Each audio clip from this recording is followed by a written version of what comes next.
Hello, welcome to FM Corner.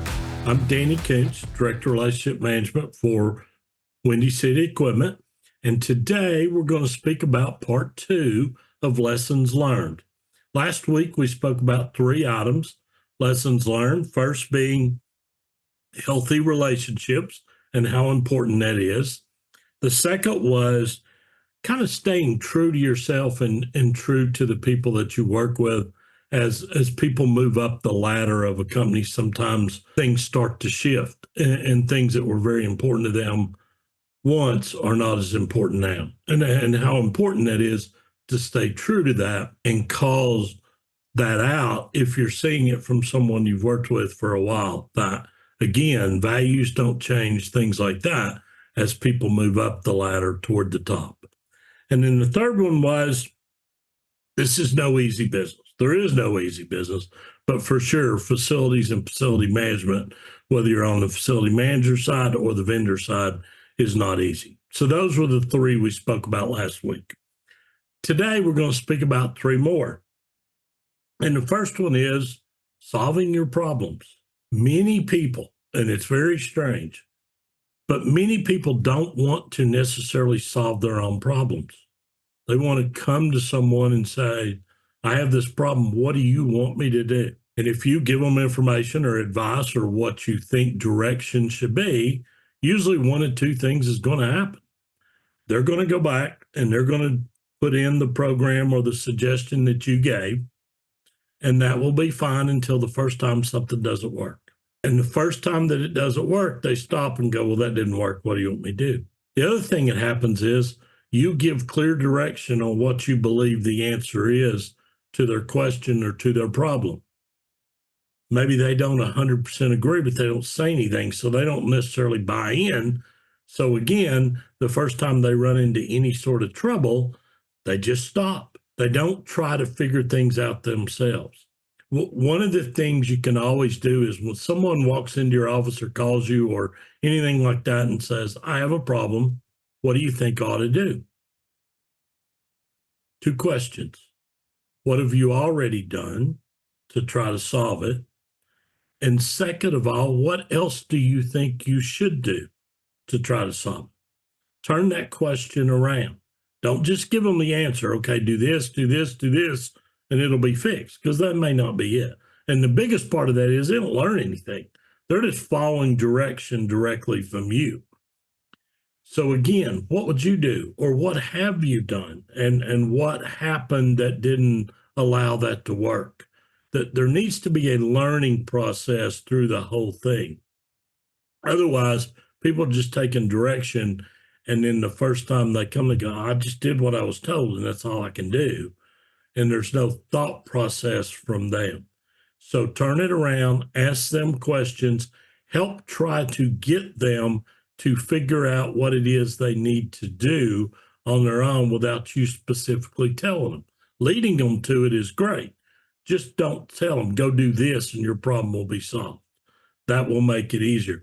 But make people learn how to solve problems or attempt to solve problems on their own. So when they come to you, they've exhausted every possibility they possibly can, and now they need some advice. That's okay.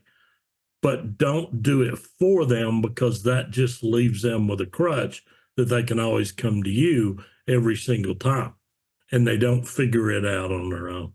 The next thing we want to talk about in business decisions is building culture, not a company. It's important to build the culture of what you want. It brings in like-minded people, people who have the same goals and the same drive to get things done. They see things, they see the ideas together, and they work towards that. Out of that becomes a really good company. But you don't do it backwards. You don't build a company and then you say, okay, now we're going to build culture. That's very difficult to do, because in building that company, your culture's kind of already created, for good or bad. And if it's bad or it's not what you want it to be, it becomes very entrenched. And it's very difficult to change that. So what you want to build is build culture. Forget who the company is. Forget who everybody's working for. You want like-minded people, and you want those people that are all pushing toward the same goal because they believe in the work and they believe in the teamwork and the camaraderie of what everybody is doing. It turns out it is for the company, and that's great. That helps you build that culture over time. But it doesn't start that way. It starts with the culture that you're trying to build with the group of people that you're working with on a day-to-day basis. You want to have a clear message. All decisions tie back to this. That's why we're working on it together. That helps drive what you're trying to do in your culture. And the better you are at that, the better that culture becomes that your company adapts and follows with and is very successful with as they move along. So make sure you're building the culture first, not the company. It becomes way too hard when it goes the other way. And it's difficult sometimes to ever bring it back from the culture that's just arbitrarily been created. Third thing I want to talk about in lessons learned, and this was critical for me, slow down to go fast. You listen to that, you go, what is he talking about? Slow down to go fast. People tend to try to go really fast to get something done. That's great in some situations, and some situations, frankly, call for that. You know, time is of the essence. You have a piece of equipment down, you make a decision on Friday afternoon, are you going to get it fixed, or are you going to order a new one? What's going on? But you got to do something quick. Well, that happens to everybody. But that's not always the case. Take the time within possible to slow down, review, where are we? How are we moving forward? What are we doing? Do I think I have all the bases covered? And then try to execute and have that ability to be able to change if for some reason something gets left out or it goes the wrong way. When you try to go too fast, yes, you're making a decision, but that decision may be made without gathering or understanding or knowing all the facts of the situation of what goes on.